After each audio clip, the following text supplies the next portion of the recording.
Halo semua, perkenalkan nama saya Devin Plondou, NIM 1907010087. Nah, pada video kali ini kita akan membahas mengenai malaria. Sebelum kita membahas lebih lanjut mengenai malaria, yang pertama kita akan masuk kepada definisi dari malaria. Malaria adalah penyakit yang disebabkan oleh parasit atau protozoa dari genus Plasmodium yang dapat ditularkan melalui gigitan nyamuk Anopheles. Malaria dapat menyerang siapa saja, terutama penduduk yang tinggal di daerah yang mana menjadi tempat yang sesuai dengan kebutuhan nyamuk untuk berkembang biak. Berikutnya ada etiologi dan karakteristik agen. Penularan malaria dilakukan oleh nyamuk Anopheles betina. Nah, parasit malaria memiliki siklus hidup yang kompleks, di mana parasit tersebut membutuhkan host atau tempat untuk menumpang hidup, baik pada manusia maupun nyamuk. Nah, ada beberapa jenis malaria yang dapat menginfeksi sel darah merah pada manusia, yaitu yang pertama ada Plasmodium falciparum, menyebabkan malaria falciparum dan merupakan jenis malaria yang terberat dan yang paling berbahaya karena dapat menimbulkan penyakit makrovaskular karena dapat menyebabkan komplikasi yang berat. Berikutnya ada Plasmodium vivax, menyebabkan malaria tertiana. Malaria jenis ini apabila tidak dilakukan pengobatan akan berakhir dalam waktu 2-3 bulan. Relapse yang dialami sebesar 50%. Ada Plasmodium malariae yang menyebabkan malaria quartana, asimptomatis yang dialami memakan waktu yang cukup lama. Dan yang terakhir ada Plasmodium ovale. Untuk jenis ini jarang ditemui dan umumnya ditemukan di Afrika dan Pasifik Barat. Gejala yang ditimbulkan juga lebih ringan dan bisa sembuh tanpa pengobatan yang lebih lanjut. Selanjutnya ada siklus hidup dari malaria. Nah, Plasmodium memiliki 2 siklus hidup, yaitu yang pertama dalam tubuh manusia dan dalam tubuh nyamuk Anopheles betina. Nah, yang pertama siklus dalam tubuh manusia. Nah, pada waktu nyamuk Anopheles menghisap darah manusia, sporosit yang berada dalam kelenjar ludah nyamuk Anopheles akan masuk ke dalam sel darah merah selama kurang lebih 30 menit. Setelah itu sporosit menuju ke dalam hati dan menembus limfosit dan menjadi tropozoid, di mana kemudian akan berkembang menjadi skison hati yang terdiri dari 10.000 sampai 30.000 merosit hati. Nah, siklus ini disebut dengan siklus exoeritrositik. Nah, siklus ini berlangsung selama 9 sampai 16 hari. Pada Plasmodium falciparum dan Plasmodium malariae, siklus psikogomi akan berlangsung lebih cepat. Sedangkan pada Plasmodium vivax dan Plasmodium ovale, siklus yang ada dapat cepat ataupun dapat lambat. Sebagian tripozoid hati tidak langsung berkembang dan menjadi bentuk demam dan yang disebut dengan bentuk hipnozoid, di mana bentuk hipnozoid dapat tinggal dalam sel hati selama beberapa bulan bahkan bertahun-tahun sampai pada suatu saat bila penderita mengalami penurunan imunitas tubuh, maka parasit tersebut akan menjadi aktif dan menimbulkan kekambuhan. Yang kedua, siklus hidup dalam tubuh Anopheles betina.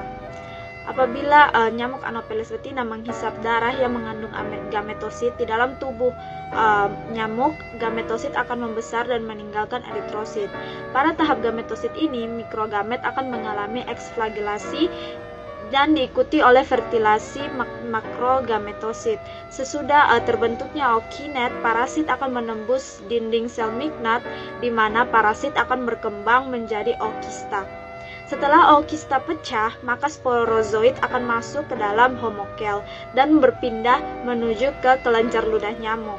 Dengan kemampuan bergeraknya, sporozoid infektif ini segera menginvasi sel-sel dalam sel-sel dan keluar dari kelenjar ludah nyamuk tersebut. Sporozoid ini bersifat infektif dan siap untuk ditularkan kepada manusia. Nah, berikutnya kita akan membahas mengenai tanda dan gejala malaria. Untuk gejala klasik malaria yang umum terdiri dari 3 stadium atau trias malaria. Yang pertama ada periode dingin, ditandai dengan mulai menggigil, kulit terasa dingin dan kering, penderita sering membungkus diri dengan sarung ataupun selimut. Nah, pada saat menggigil, tubuh akan bergetar dan gigi-gigi saling terantuk. Periode ini berlangsung selama 15 menit sampai 1 jam, diikuti oleh peningkatan temperatur. Berikutnya ada periode panas, di mana ditandai pada penderita berwajah merah, kulit terasa panas dan kering, nadi cepat, temperatur badan yang tinggi sehingga mencapai 400 derajat Celcius lebih, respirasi meningkat, nyeri pada kepala, kadang muntah-muntah, dan shock. Pada periode ini lebih lama dari periode dingin, dapat berlangsung sampai 2 jam atau diikuti oleh keadaan yang berkeringat. Berikutnya ada periode berkeringat, dimulai dari temporal, diikuti oleh seluruh tubuh basah, temperatur tubuh menurun, mudah lelah dan sering tertidur. Bagi penderita yang bangun akan merasa sehat dan dapat melaksanakan pekerjaannya seperti biasa. Untuk gejala klinis atau trias malaria berlangsung selama 6-10 jam. Biasanya dialami oleh penderita yang berasal dari daerah non-endemis malaria.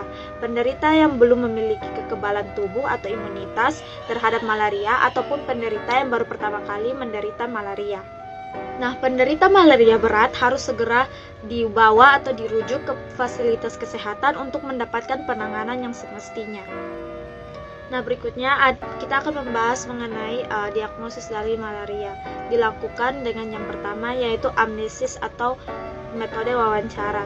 Nah, keluhan utama dapat meliputi demam, menggigil, dapat disertai sakit kepala, mual, muntah, diare, nyeri otot atau pegal-pegal pada otot.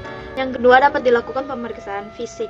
Nah, pemeriksaan terhadap penderita yang mengalami demam dengan suhu awal dari 37,5 derajat Celcius menjadi 400 derajat Celcius serta anemia yang dibuktikan dengan konjungtiva palpebra yang pucat dan pembesaran limfa serta pembesaran pada hati.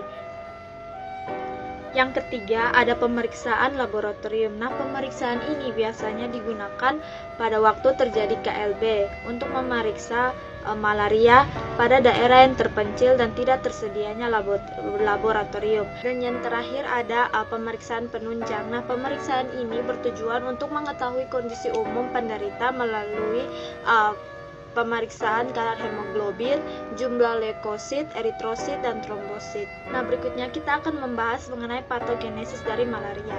Patogenesis malaria adalah akibat dari interaksi kompleks antar parasit, inang, dan juga lingkungan, di mana patogenesis lebih ditekankan pada terjadinya peningkatan permeabilitas pembuluh darah, dampak koagulasi infravaskuler.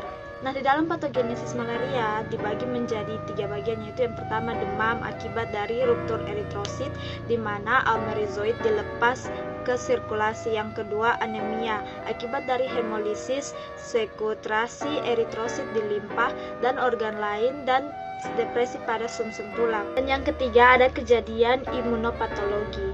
Nah, imunitas terhadap malaria dapat dibedakan menjadi 3, yaitu imunitas alamiah non-imunologis, imunitas didapat non-spesifik, dan imunitas spesifik. Baik, selanjutnya kita akan masuk ke epidemiologi dari malaria. Nah, di Indonesia sendiri malaria ditemukan dan tersebar di semua pulau dengan derajat endeminitas yang berbeda-beda. Untuk penyebaran malaria sangat bergantung dengan adanya hubungan antara 3 faktor utama, yaitu faktor agent atau penyebab malaria, faktor host manusia atau nyamuk, dan environment atau lingkungan. Nah, berdasarkan gambar di samping untuk penilaian eliminasi malaria yang dimulai dengan tingkat kabupaten atau kota. Nah, pada tahun 2020 terdapat 3 provinsi dengan seluruh kabupaten atau wilayahnya dikatakan bebas malaria, yaitu ada DKI Jakarta, Bali, dan juga Jawa Timur. Namun terdapat juga 3 provinsi di Indonesia Timur yang memiliki kota atau kabupaten yang berstatus eliminasi malaria rendah, yaitu seperti Maluku, Papua Barat, dan Papua. Secara nasional terdapat 318 kabupaten atau kota atau sebesar 61,9% yang telah dikatakan bebas malaria pada tahun 2020. Jumlah ini mengalami peningkatan dibandingkan 2019. Nah, terdapat gambar peta di samping untuk peta persebaran kabupaten atau kota endemis malaria pada tahun 2020 di seluruh Indonesia. Nah, pada peta tersebut terdapat beberapa warna. Beberapa warna ini mempunyai keterangannya masing-masing, yaitu seperti warna putih menunjukkan kota atau kabupaten eliminasi malaria, warna hijau menunjukkan tingkat endeminitas, dan warna kuning serta gradasi merah juga menunjukkan tingkat dari endeminitas.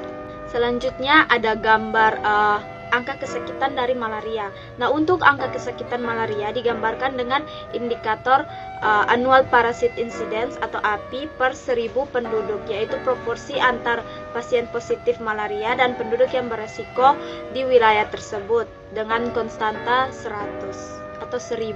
Nah, pengobatan malaria dilakukan dengan pemberian ACT. Untuk presentasi pengobatan ACT sudah masuk indikator prioritas yang dipantau dengan target sebesar 90%. Nah, berikutnya kita akan masuk ke rantai penularan malaria, penularan secara alamiah atau natural infector, di mana malaria ditularkan oleh nyamuk Anopheles sp. Nah, nyamuk ini kurang lebih jenisnya ada 80 dan 24 jenis diantaranya menjadi faktor penyebab malaria di Indonesia. Apabila nyamuk tersebut menggigit penderita yang mengalami malaria, maka nyamuk tersebut akan terinfeksi penyakit malaria juga, yang kemudian nyamuk tersebut sudah terinfeksi dan dapat menginfeksi manusia yang sehat lainnya. Yang kedua ada penularan tidak alamiah, di mana dibagi menjadi 3 bagian, yaitu yang pertama malaria bawaan atau congenital malaria, yang kedua secara mekanik, di mana penularan ini melalui transfusi darah dan jarum suntik, dan yang terakhir secara oral atau melalui mulut, ditemukan pada burung dara, ayam, dan juga monyet. Berikutnya ada faktor-faktor yang mempengaruhi kejadian malaria. Yang pertama, pada manusia terdapat beberapa faktor, yaitu seperti umur, jenis kelamin, imunitas, ras, dan juga status gizi. Sedangkan pada nyamuk terdapat perilaku nyamuk, frekuensi menggigit manusia, siklus gonotropik, dan faktor penting lainnya seperti umur nyamuk, kerentanan nyamuk terhadap frekuensi gametosit. Dan yang terakhir ada lingkungan. Nah, lingkungan ini terdiri dari lingkungan fisik, lingkungan klinis, lingkungan biologi, dan lingkungan sosial budaya. Dan yang terakhir ada pencegahan dan pengendalian malaria.